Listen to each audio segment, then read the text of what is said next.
വന്യജീവി ആക്രമണത്തിൽ വിവാദ പരാമർശവുമായി മന്ത്രി കെ ശശീന്ദ്രൻ. വനവാസികളല്ലാത്തവർ എന്തിനാണ് വനത്തിൽ പ്രവേശിക്കുന്നതെന്ന് മന്ത്രിയുടെ ചോദ്യം. ആക്രമണത്തിന് എന്ത് ശാശ്വത പരിഹാരമാണുള്ളത്? സംസ്ഥാനത്ത് വാഹനാപകടമോ മരണമോ ഉണ്ടാകില്ലെന്ന് പറയാൻ കഴിയുമോ എന്നും മന്ത്രിയുടെ വിവാദ പരാമർശം. കഴിഞ്ഞ ദിവസം നടത്തിയ വിവാദ പരാമർശത്തെക്കുറിച്ചുള്ള മാധ്യമപ്രവർത്തകരോടുള്ള ചോദ്യത്തിലാണ് മന്ത്രി വീണ്ടും നിലപാട് ആവർത്തിച്ചത്. വന്യജീവി ആക്രമണങ്ങൾക്ക് എന്ത് ശാശ്വത പരിഹാരമാണുള്ളതെന്നാണ് മന്ത്രിയുടെ ചോദ്യം.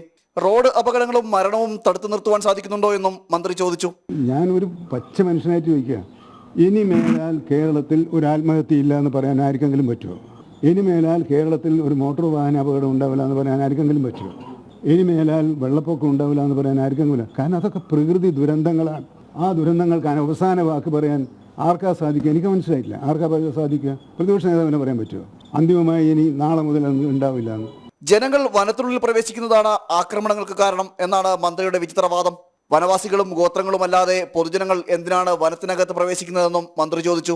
ഒരു സാധാരണ പൗരന് വനത്തിനുള്ളിൽ കടക്കാൻ അനുവാദമുണ്ടോ ഇല്ലയോ? ഇപ്പോഴത്തെ നിയമത്തിന്റെ അടിസ്ഥാനത്തിൽ അനുവാദമില്ലാതെ കാട്ടിൽ പോകാൻ സാധിക്കുമോ? വനത്തിനകത്തെന്തിനാ പോകുന്നു? അല്ല, ആദിവാസികൾക്ക് പോകാൻ. ആദിവാസി ഗോത്ര വിഭാഗങ്ങൾക്ക് ഒഴികെ മറ്റാർക്കെങ്കിലും മന്ത്രി കെ ശശീന്ദ്രൻ പോകാൻ അനുവാദമുണ്ടോ? അതേസമയം മന്ത്രിയുടെ പരാമർശത്തിൽ പ്രതിഷേധവുമായി വയനാട് നിവാസികളും രംഗത്തെത്തി. അവർ വനവിഭവങ്ങൾ ശേഖരിച്ചാണ് ഇതിനകത്ത് ഉപജീവന മാർഗം. അത് അവരുടെ അവകാശമാണ്. അത് അല്ലാതെ ആ ആളുകളെല്ലാം മന്ത്രിയുടെ ബംഗ്ലാവിലേക്കോ മന്ത്രിയുടെ മന്ദിരത്തിലോ വന്ന് താമസിക്കുന്ന ആളുകളല്ല. ഒന്ന്, വയനാടുമായും കേരളത്തിൽ നടക്കുന്ന ഈ വന്യമൃഗ ആക്രമണങ്ങളിൽ മരണം സംഭവിക്കുന്നത് കാട്ടിനകത്ത് വെച്ചാണോ എന്നുള്ളത് മന്ത്രി പരിശോധിക്കണം. സംസ്ഥാനത്ത് വന്യജീവി ആക്രമണങ്ങൾ വർദ്ധിക്കുമ്പോഴും സർക്കാരിന്റെയും വനംവകുപ്പിന്റെയും പ്രവർത്തനങ്ങൾ കാര്യക്ഷമമല്ല എന്ന ആരോപണങ്ങൾക്കിടെയാണ് മന്ത്രിയുടെ പരാമർശം.